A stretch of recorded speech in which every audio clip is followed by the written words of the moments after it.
Hi, everybody. Hello. Usually I've got like stuff going on around here. We're doing role playing games, which is, I guess, why we're doing prep today.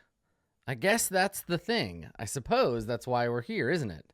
Normally, we would be halfway through an episode of Ye Old Far Verona, but since Booker is on a space cruise, hopefully not a Valen space cruise, because he'd make another great hostage. He's on a space cruise, so instead of playing the game, I'm going to do some prep. So if you're not all caught up on Far Verona, probably spoilers, and then also like future spoilers, because that's what we're here for, right? We're here to plan out the events that are going to occur in the next section of Far Verona. Actually, the next two sections, and we'll talk about that in a second. I think we're kind of hitting on the story flow of Far Verona as a campaign, and maybe, I don't know, maybe we'll talk about that a little broader, and kind of my thoughts on the way I want this game to go more generally, right?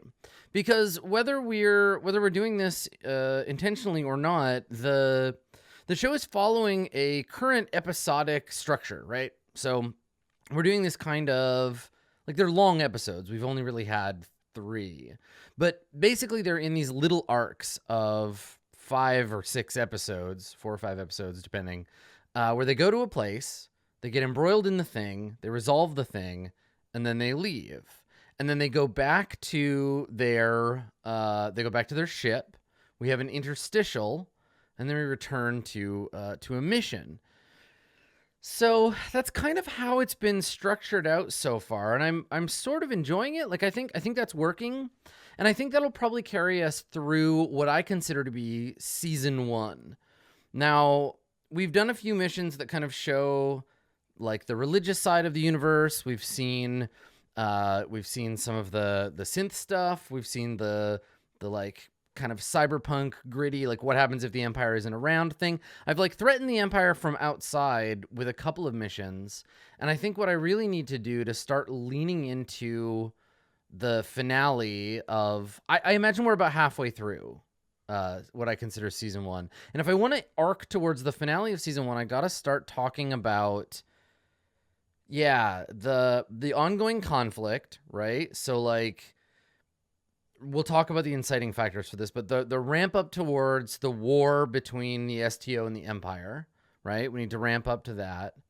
And I need to start talking about the Imperial election. Like, I've talked about it lots, and you and I, fans, have talked about the election a ton, right? We know it's important, but the characters in the game, it's only come up once or twice. Right? Yancey mentioned the Crux Prince in the last episode, but we haven't really talked much in universe. I haven't really done a lot of the sort of show the world caring about this. So I think what I want to do is have this arc be about threats from within, the Emperor as a thing, and then the STO situation. And yeah, so Wizen Fool asked, will there even be an election? And the reason that Wizen Fool is asking this is because in the most recent faction turn, the Church of Humanity Repentant is attempting to seize the Imperial homeworld. And that's, I mean, the time will come where it is ordained that we must elect a new Imperial house, right? Now, you can't become the Emperor until you're coronated on your throne, but you're still like the Emperor in exile, right? You rule from another planet.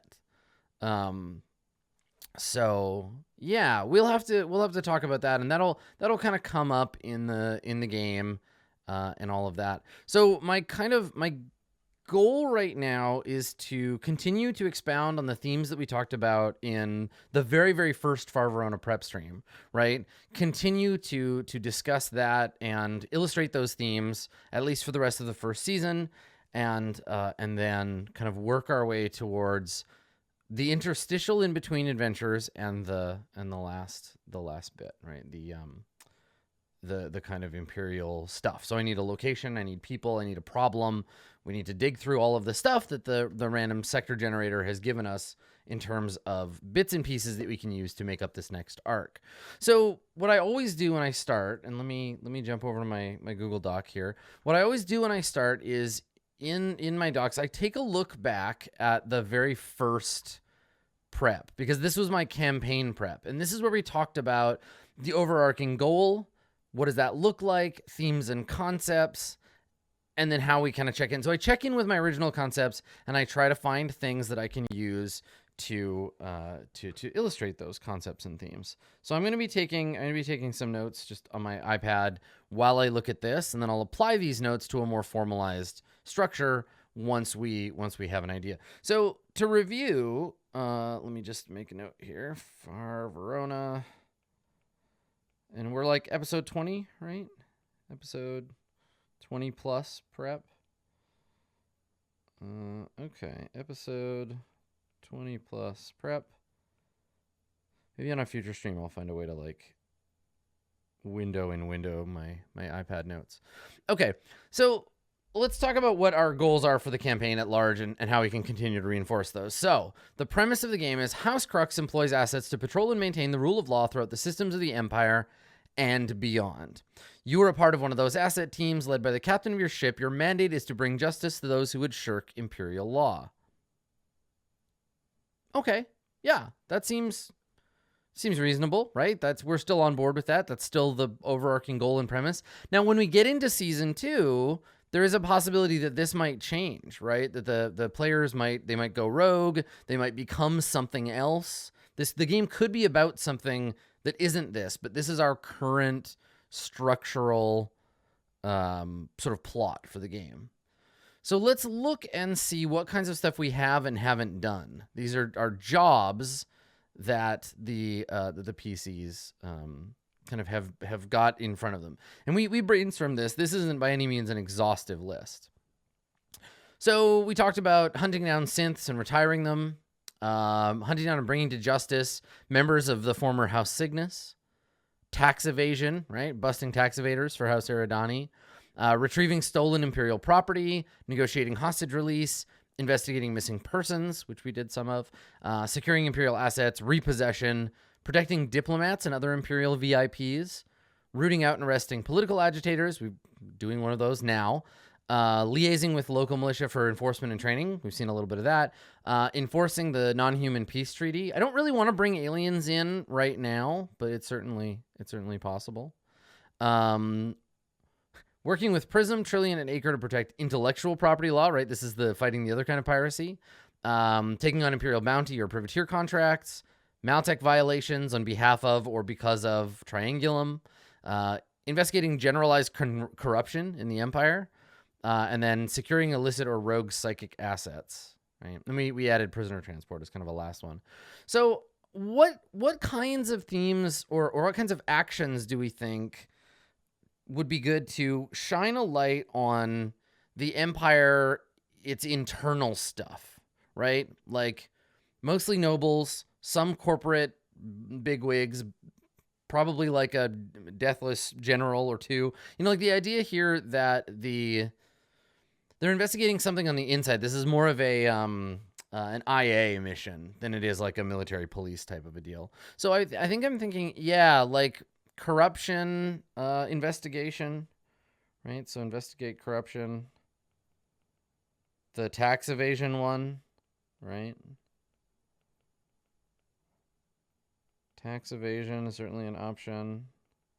Those things kind of go hand in hand. Yeah, right. That kind of turns it in.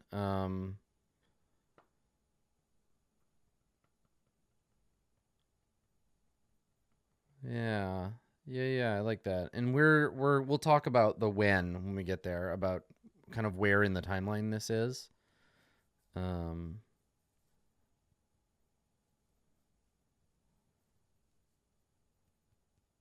Yeah. Okay, corruption, tax evasion. And then we can layer these, right? So we can be like, a noble is a synth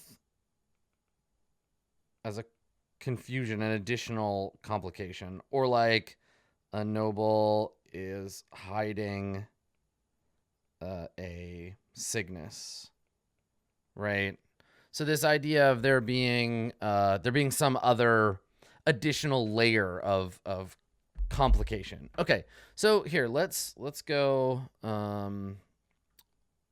over here. Hang on. Oh, that's fun. That control tab once you're okay. I guess we're using the tabs like normal. Okay, all right. So let's see here.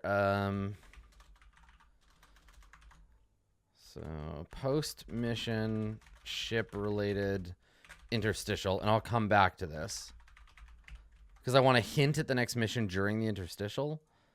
So also Ariel sucks. Get out of here. Yeah. All right. So come back to this, and then oh my god, stop with the Ariel. My goodness. Okay. And then our actual mission. The mission.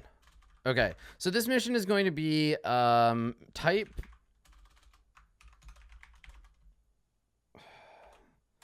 investigation. Target Imperial nobility or their you could make relatively easily, you could make like a Far Verona mission generator, like a Crux mission generator. Totally. Imperial nobility or their assets, and then crime. Actually, it'd be really easy to make one. Crime. Their crime is tax evasion, soft treason, basically, right? Tax evasion or corruption. So maybe it's the tax evasion that turned them on to the corruption. So target the Imperial nobility or their assets. Okay, cool.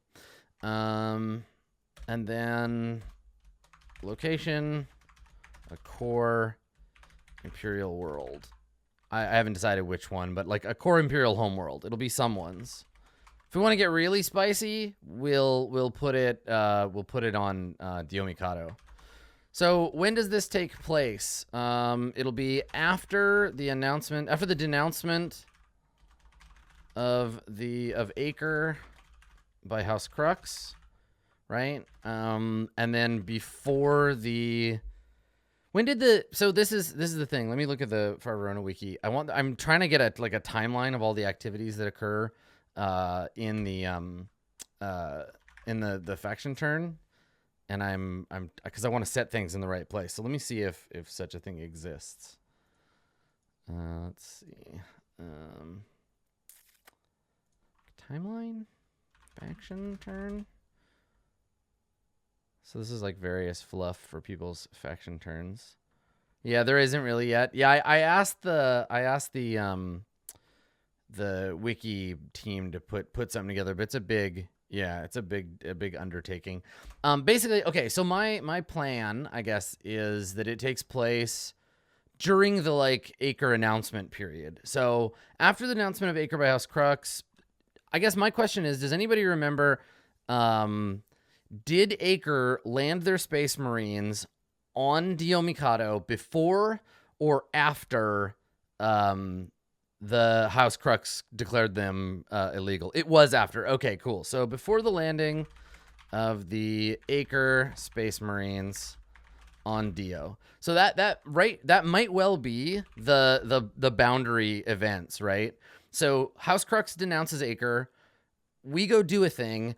And if it is on Dio Mikado, we end when the Space Marines arrive and they're like, we need to leave. Like, let's get out of here. This is not safe for us. So that could, yeah, they move the Space Marines the turn after. Okay, great. So this could be our little framework for when this mission takes place. Okay. So let's Dio Mikado perhaps. And then themes. Loyalty to, let's go back and look at our themes for episode 1. So we talked about imbalance of justice, which won't really come up in this section because everyone is noble, right? Like this is a meeting of peers. There'll be almost no serfs around during these things. Okay. It'll definitely be the background intrigue, right? Trust, loyalty, duty. The idea here will be to put the characters in a vertex of like NPC, PC, NPC triangles, right? We're gonna steal from Apocalypse World. I want NPCs that are there to exist in between the two like PCs at any given time. Yeah. So that's a thing. And I want also like, can we trust? Like, what are we gonna do about Acre? Who is Acre's friends? Paranoia created by the announcement. And then yeah, this idea of like real versus unreal is maybe less significant. Okay. Yeah, let's talk about that. So, themes and concepts we want for this one. So it's going to be like loyalty, right? Loyalty, house versus family versus friends. Right? Loyalty, like empire versus corporate. And the idea here is like, I think they're probably going to be rooting out some kind of like suspected. Let me see. So like, House Eridanus has noticed a discrepancy. I want it to be a bit of like find out everyone's loyalties, right? Like figure out who is friends with who and like who's somebody. Basically, I'm loath to just straight up make it like a mystery. Like go there and find out who did the thing, but I want them to have like a clear and obvious goal. Like find out. Maybe we need something different, right? There's so much like there's already been a lot of like find out who did the thing and fix the thing or like undo the thing. But I want this to kind of be like you have to go and like secure people's loyalty, not find out someone who is bad. Right? So something like that, yeah. So House Eridanus, like I want them basically to like I envision they're gonna go to this place, they're gonna attend an event, and while they're at this event, they need to like figure out the various like loyalties on people. They're here to like pretend they're hobnobbing. I basically want to see them in an environment we haven't seen them in yet. And so they're there to schmooze, exactly, but they're really there to do like personnel reconnaissance to figure out these nobles. So yeah, I kind of want to put them out of their comfort. Yeah, right. How do you procure someone's loyalty? Yeah.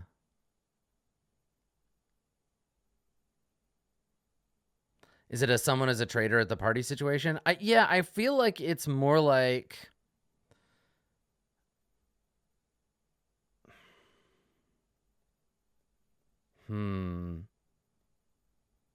Yeah, I want it to be about like I want it to stay on the original themes, right? Of like loyalty and what have you, but I want there to be some kind of like they're meddling, right? Like Crux is meddling on behalf of someone else. They've made a deal to send their ship.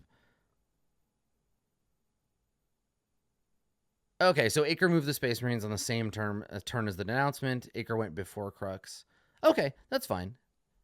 Yeah, and Vela is still definitely like part of like the loyal side, seem to be loyal side of the Empire. Yeah.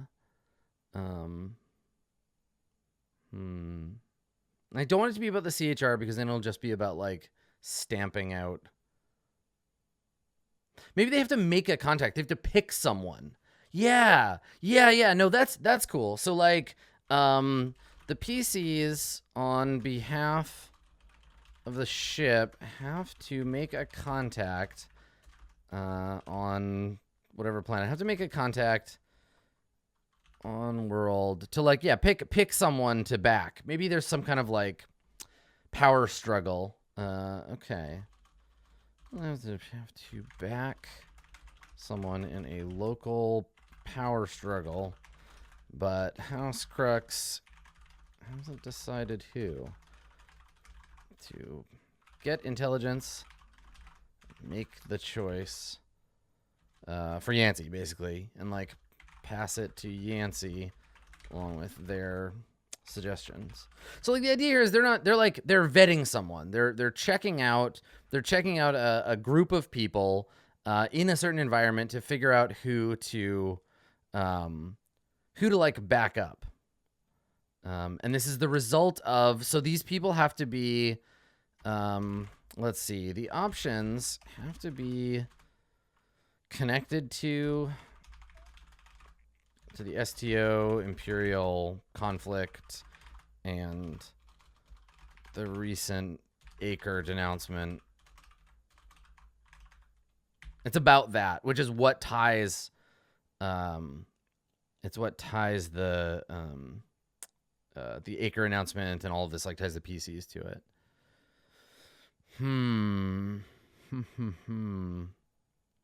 Okay, so what is that? I need to work out what that struggle is about and why Crux wants to get involved. So, I mean, Crux, they want to have, like, power, right? But,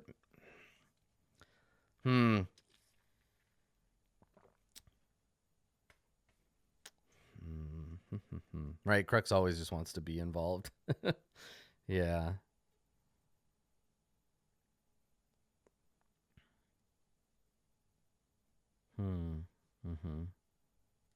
Okay.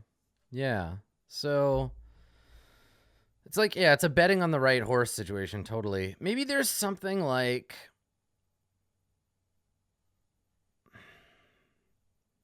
basically someone is going to be put into a position of power, but they haven't decided. An imperial decision hasn't been made. Oh, you know what? Okay. Someone is going to be like, appointed to a position, and Crux somehow gets a vote, right? So someone is being appointed to an important imperial post, and House Crux gets a vote on who they want to back. The PCs are here to do some, like, FaceTime diligence, right? So this person may have some important like influence and want to remember their friends in House Crux after the fact. Okay. Yeah, like a local well, see, if it's a judge, it's already a Crux, but it's like something else. Yeah, a comptroller or a planetologist or some silliness. Yeah. Okay. So the crime here, I guess there isn't one. It's like a pre-crime situation. It's like prevention, right? Prevention of corruption, influence, for Crux, pretty much. It's like the opposite. It's backwards. Yeah. Okay. Cool. I like it. Okay. And then complication. A rumor gets out that one of the I think someone straight up accuses, after they accuse or after they choose who to back, someone accuses that person of being a synth, like being something bad, right? What do we think? Maybe not directly being a synth, but like being a sympathizer for House Cygnus. Maybe someone brings up like something in their past that, yeah, are being disloyal or something like that. Yeah. Oh, no, this is good. I think to stick with it, like in the pocket of the corporations. Yeah.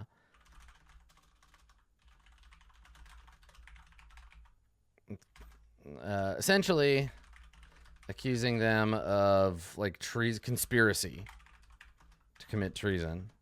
Okay, great. Cool. Yeah, somebody has blackmail ready to go. Okay, cool. Someone who's like, and they accuse them. Now the PCs have to decide what to do about that.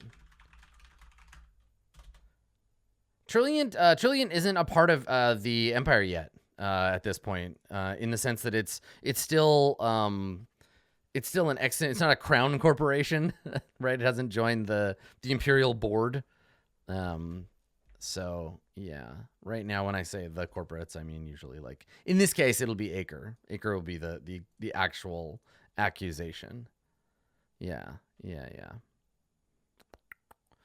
Okay. Cool. So I guess we'll need dramatis personae, right? People to choose from. Okay, cool. Core Imperial Homeworld. I haven't settled on like a gala necessarily yet. That may not be the thing that I want. Yeah, we'll see. Okay. All right. So, yeah. To back someone in a local power struggle. Crux hasn't decided who. I want there to be like, the thing is I don't want it just to be, especially after an interstitial, I don't want it to just be like a lot of talking, right? It's likely to be, a Cyball game. That would be cool. Maybe somebody gets assassinated. Maybe I need something to be like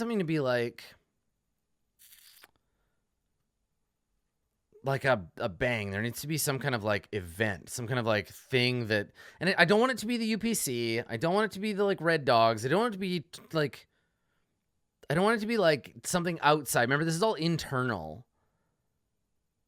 So it's like, yeah, maybe like a reticulum assassin, or one of the PCs gets accused, a duel. Yeah, they get challenged to a duel.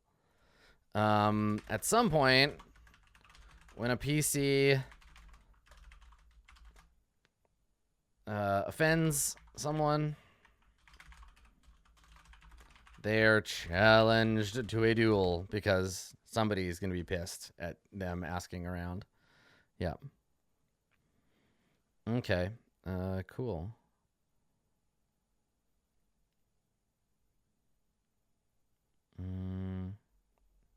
Okay. All right. So let's think about what the position is. I want a position that sounds impressive but has no actual meaning.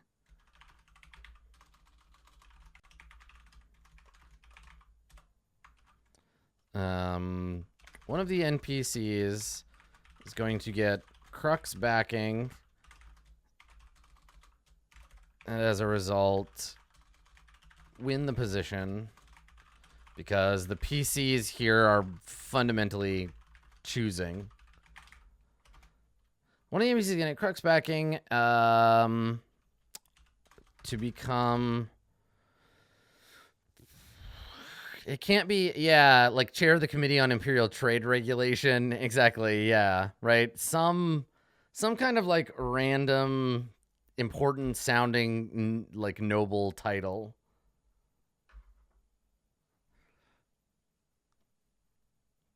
Right, yeah, Vice Sub-Admiral of the Imperial Naval Reserve. Yeah, I think Comptroller is a good one because it doesn't like... Yeah, just a title for some financial officer. Okay. Okay.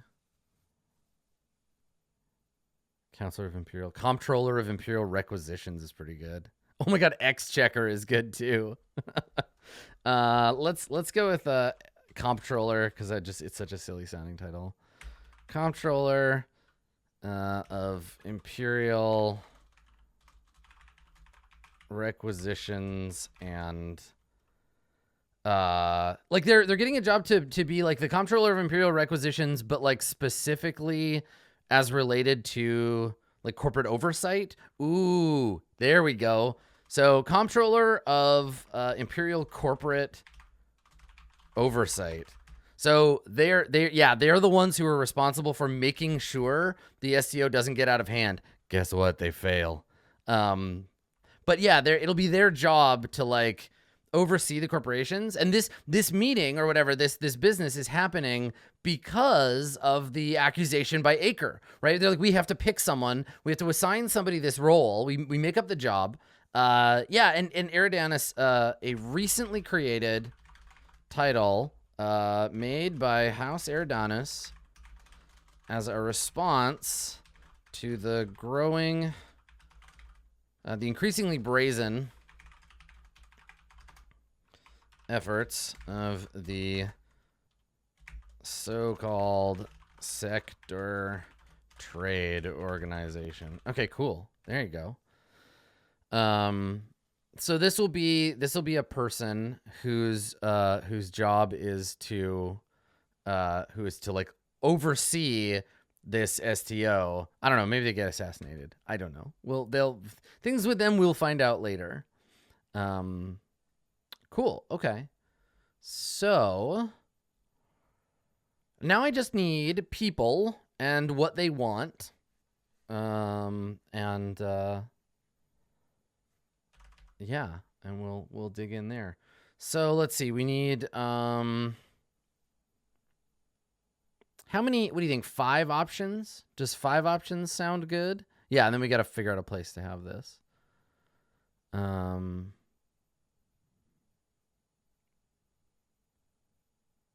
So we need like a conservative who believes the STO are uppity serfs and little else, probably a Fornax. We need a moderate who believes we can all work together for the good of humanity. We need a liberal who believes that the corporations represent a growing power that should be tended. Okay. And then some kind of like a dark horse. Who... a bad boy who doesn't play by the rules. Yeah, some kind of dark horse candidate who wants to eliminate the corporate charters altogether. Right? This is the character who like really wants just to like get rid of the corporations altogether and remerge them like it used to be. Okay, all right. So, who wants to eliminate corporate charters altogether and return them to imperial control?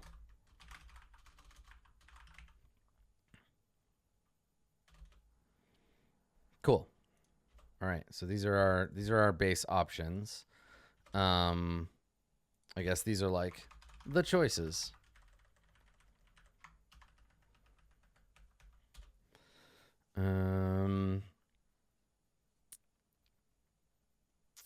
Let's see. Do we need, what else do we need? Like, an Eridanus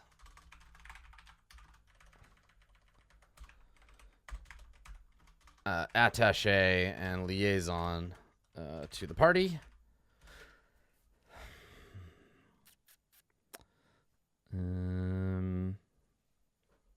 Yeah, and I think maybe like I don't want to overcomplicate it, and the players can add on their own, right?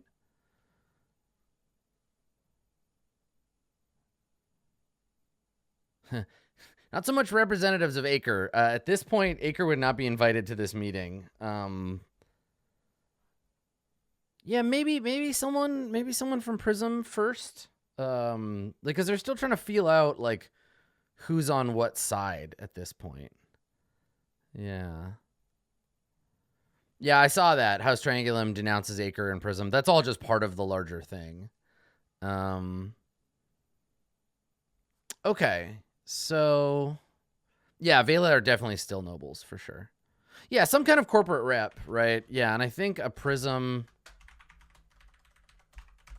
executive here to lobby on behalf of their corporation and by extension the STO. So like a Prism character that's not a reporter. Yeah, like what is it? Executive editor, I think is the title. Yeah, I don't want to overdo it on the NPCs. I don't want to dump too many characters into this action. So, yeah, okay. So everybody who's just yelling the name of their faction, relax.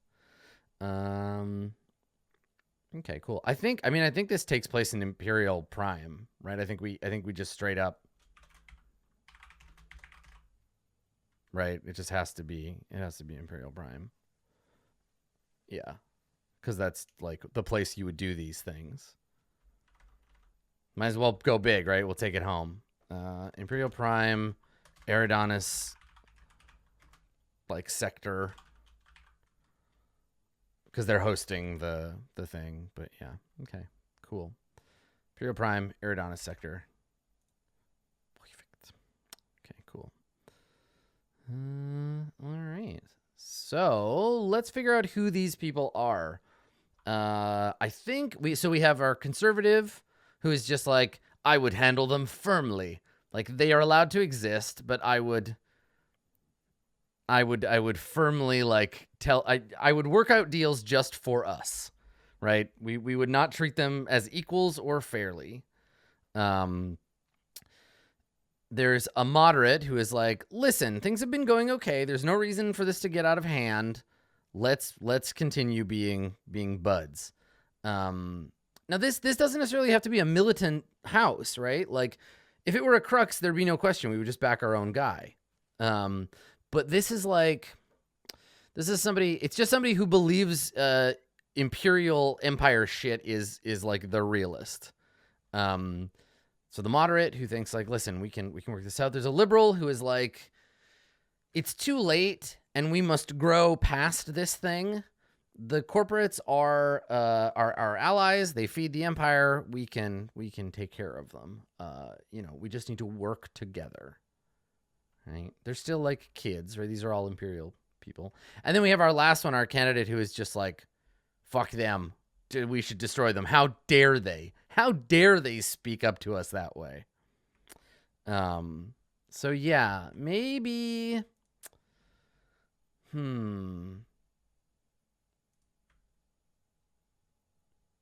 Maybe.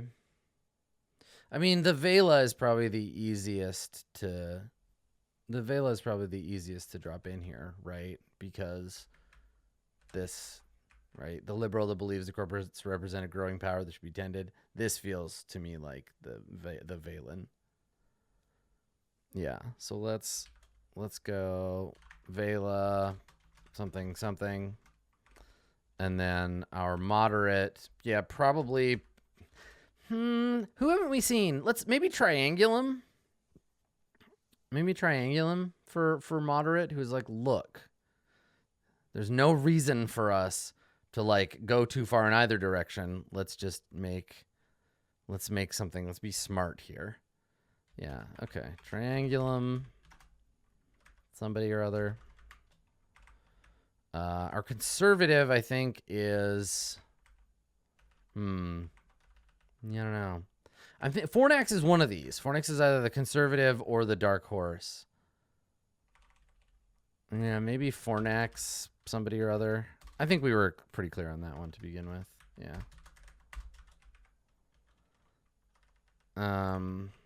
Fornax hasn't gone full like buck wild yet, so I think it's fine to keep this Fornax as a conservative. And then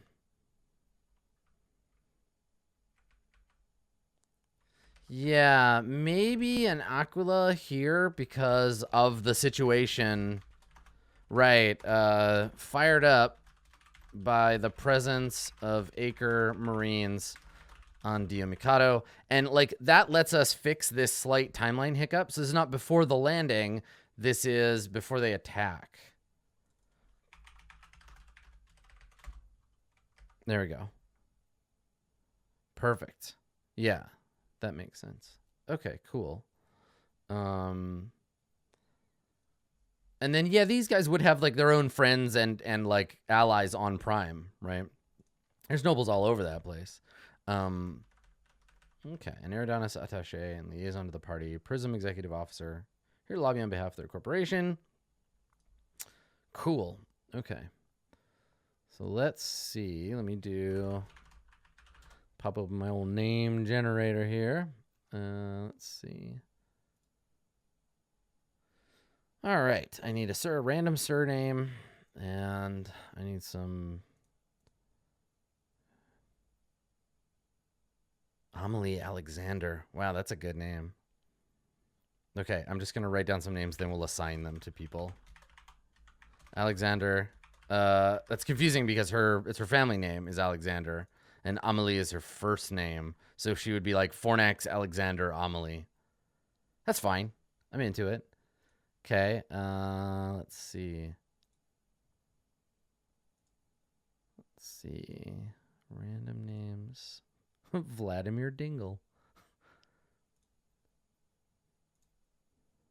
Trigvi. He comes after you with a spear. Zemo Thomason. I kind of like Zemo Thomason. Zemo's a pretty good name for a triangulum. Zemo Thomason. Do y'all know what a Thomason is? Not like the name, but like what a Thomason is? In like, if I say that to you, if I'm like, look at that Thomason over there, would you know what I'm talking about? So this is like kind of a niche thing, and I love them. They're like my favorite. So there was a Japanese photographer, I think. Let me see. Yeah. He was an artist, a conceptual artist. And he went out into the world, and he was like walking around one day, and he saw a ladder or a staircase on the side of a building, right? So you're looking at a building, and it's a staircase that goes up. There's a flat part and then goes down. And there used to be a door at the top of the stairs, but it had been boarded over and re-cemented, and it was just a wall. You could just see the outline. So there were stairs that go up to a door that's not there anymore and then goes back down. But the stairs were still being tended to. Like they had recently replaced the railing and recently fixed the concrete on the stairs. And so he was like, oh, wow, like this is a piece of material object in the world that is being maintained for no reason. Right? Stores, like stairs that go nowhere, ladders to things, windows that don't open. And he called them Thomasons because of a baseball player. So there's a baseball player, or there was, for the Yomiuri Giants, I think, a Japanese baseball team. The movie Mr. Baseball is based on the story of this guy's life. So Thomason, he's this baseball player, and he kind of like flunks out of the major leagues in America, and he goes to Japan, and he joins a Japanese baseball team, and he sucks. He sucks really bad, but they never fire him. They keep paying him. He stays on the team for years doing nothing before he finally retires. And so calling a staircase that leads nowhere a Thomason, because they keep repairing the staircase. They keep repairing the staircase even though it's doing nobody any good. They keep paying Thomason even though he's not hitting dingers. And so now when you're out in the world, if you see a civic object, usually it's a civic object that is currently being maintained, people are paying money and time and energy to keep maintained, but does nothing, that's a Thomason. So look out for Thomasons. So I love the idea. I'm going to be thinking about that the whole time we use this character. I think Zemo Thomason is the name of the triangulum. So Tom Esson, and I'll figure out titles for them. All right, so their name is Zemo. Good. Okay. Cool. Thank you for listening to my weird little digression. Let's see.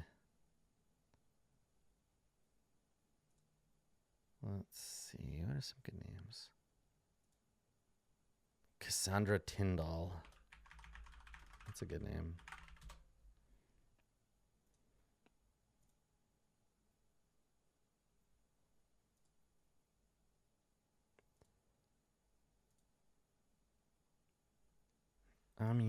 I mean, Outridge. Mr. Outridge. Lord Outridge. That's pretty good. The Thomason thing comes up again in the Bridge trilogy, the William Gibson Bridge trilogy, where one of the characters in one of the books, I can't remember which one for the life of me, one of the characters is a journalist or a student from Japan who comes to America to write a book about Thomasons. And when he gets there, he realizes that America is the greatest Thomason of them all. And that's like the premise of that character, that he's in a country that is maintained for no purpose. And it's so good. Like, it colors his whole sub-story in a really interesting way. Yeah, I really like it. Burrell. Burrell's a good last name. Violet Burrell. Wow. I just think of a cop when I think of Burrell. Because of The Wire, of course. Lorenzo Garner. Lorenzo Robbins. Kokinos. Eccleston. Greenberg. I'm getting a lot of New York names. Nielsen. Lorenzo Nielsen's a good one. Yijun Nielsen is cool. That's a good name. I'll put that on the list.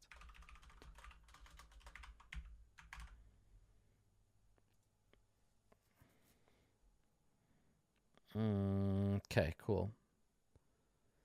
All right. So, oh my God, I should make Nielsen the Prism, because, right? Because of the that's a good. No one in this setting would have that context. We barely have that context anymore. But yeah, that's actually pretty clever. I like that. Okay. So let me look at the wiki. Let me look at Triangulum. Hello, House Triangulum. What are your titles? Layered technocracy? Technocrat is such a fucking good word.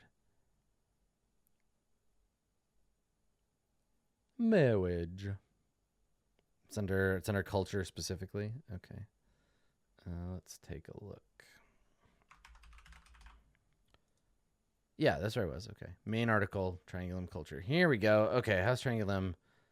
Title, discipline. Okay, so like physicist, meta engineer. Ooh, Atriarch. Atriarch is so good. Neat. They're not an Atriarch, though. Okay, so they're an economist. They're a Triangulum economist. So, like, yeah. Liege. Should this be a boy, a girl, or neither?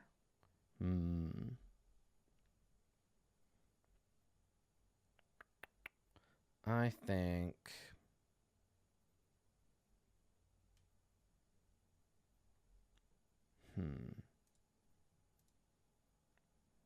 Yeah, liege is gender neutral. That's the option also.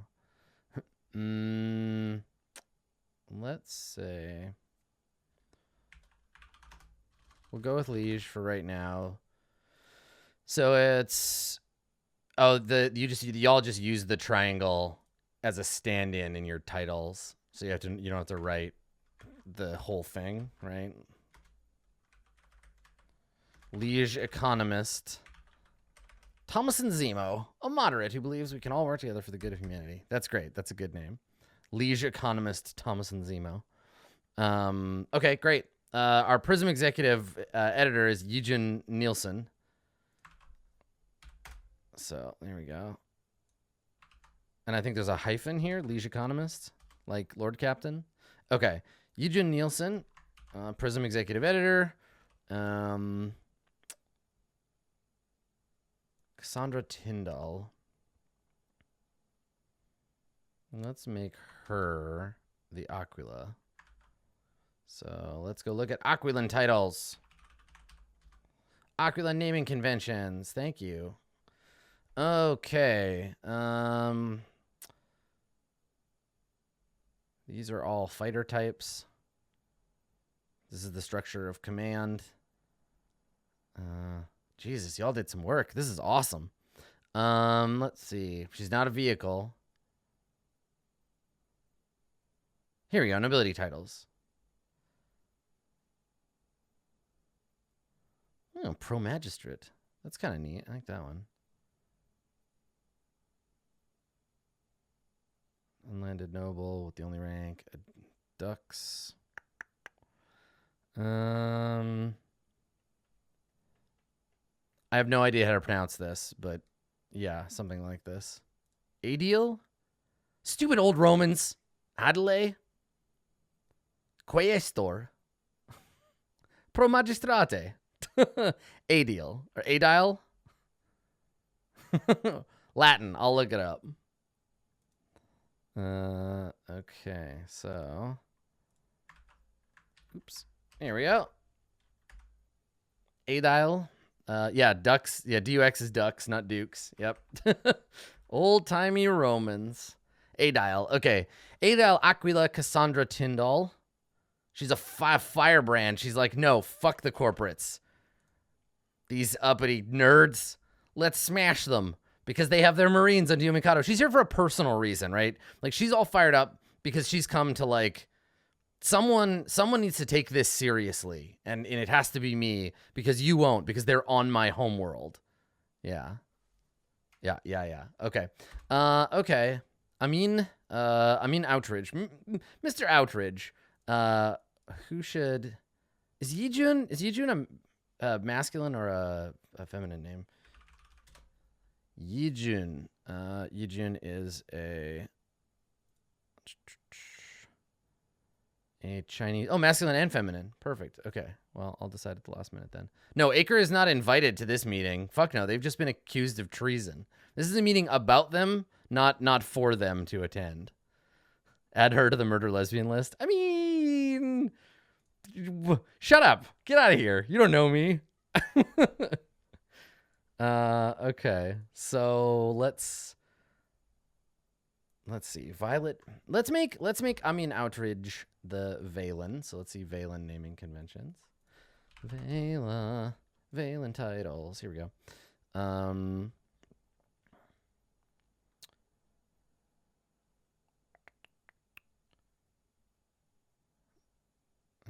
Sailors, not any of these. Chic, maybe. Yes, Immerser is such a good title. I need to have an Immerser named Matt. Matthew Immerser. Let's see. I think probably Chic. Distinguished member with 40 years service to the house. Spiritual guides. Maybe less so. Maybe... Because I don't want another Emir. Politicians of the Valen Forum, right? Like, someone like that, but not. Maybe a Rasul, or his direct correspondent. These seem to be... The Rasul seem to be the... the kind of like diplomat corps. So maybe Rasul is a good one. Let's do that. The Rani is too important, right? There's only one Rani at a given time. That's like pretty big. So I'm gonna go with Rasul. Let's see here. Rasul, Vela, Amin, Outridge. Okay, this guy is extremely English. Extremely English, like painfully English. I'm making him, yeah. Very, very like, yeah. That's my plan. Okay, and that means that Amelie Alexander or Violet Burrell are... Violet Burrell is the Fornax, I think. I think Violet is our Fornax. Fornax, Burrell, Violet, and yeah, I have to switch their names here because Outridge Farms remembers. Tyndall, Cassandra. There we go. Okay. And let's go take a look at Fornax and how you weirdos name your characters. Naming conventions. There should be a sub-article here. Enjoy your Scotiabank and Best Buy ads, everybody. There it is. Naming conventions and titles. Dominus, Fornax, Coble, Adam. Okay, so title, business, Augur Iuris, Augur Publica. That seems good. He's not a production or security. He's not a senator. I like it. Let me take a look through the rest of the list here. Yeah, all of this stuff is probably off.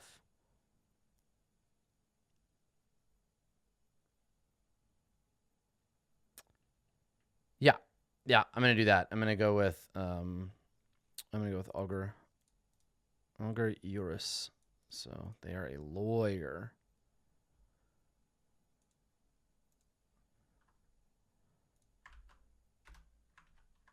All right. Hold on a second. Okay, here we go. Okay.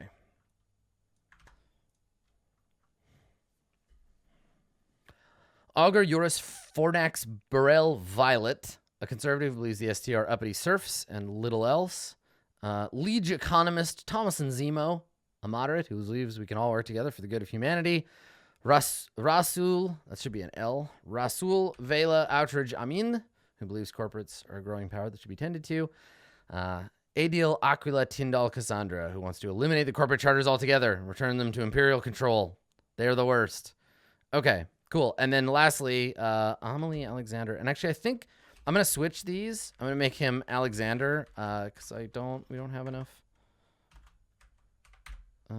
boys. I would like another man in this group. So Alexander, let me get another name for him. Agathon. Damn. Kent. Kent is a good one. Alexander Kent. But that's it. Oh, God, he's got 2 first and 2 last names.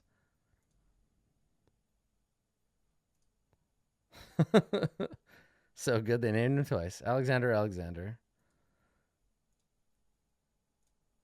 Here, hold on. I'm generating multi-gender names. Let me just do like traditionally masculine sounding names.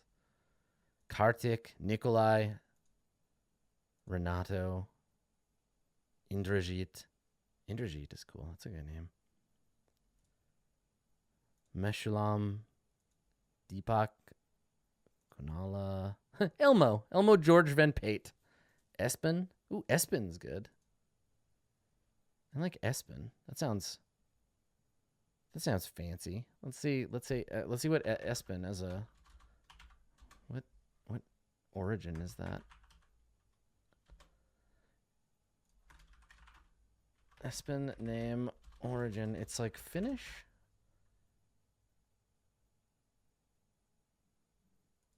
That means God bear. Oh, it's Norwegian. Yeah. Espen means God bear. Okay, cool. Espen. Alexander Espen. Espen Alexander. Eridanus. And now I need a title for this taxarch.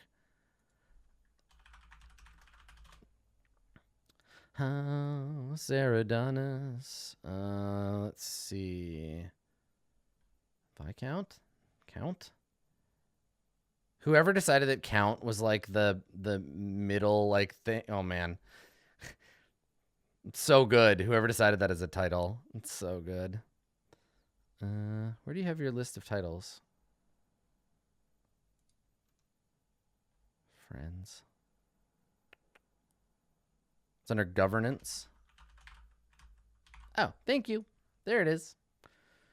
Perfect. Scrivox. Taxarch. The office of the Taxarch serves as the lifeblood of House Eridanus. Texarch.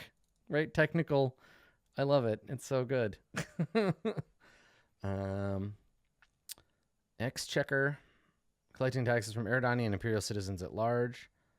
Ooh, the Transactos is pretty cool, too. Economic dealings of House Eridanus. Quant is such a fucking good name, too. Man, y'all are so good at this. There's some really, really good lore in this wiki. Let's make this. Let's see. Market analyst and expert for the office of the Transactos. Yeah, I think they're gonna be. I think that he's gonna be a quant. Yeah.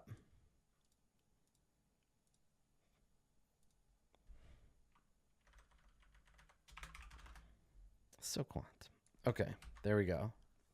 An Eridanus attaché, liaison to the party. So this person is like they're not doing the appointing themselves, but they're there to introduce everybody and to let the PCs like kind of meet up with them. Again, a liaison, an attaché, but also to represent the because this position, where is it? The imperial, whatever the complicated position we came up with, the comptroller of imperial corporate oversight. That position is a like an extra house position. The Eridanus is, they care about it, but they don't. It's not a position they are entitled to. And for whatever reason, they don't have a person who's like up for this job. And so instead we have these. Yeah. Okay. Cool.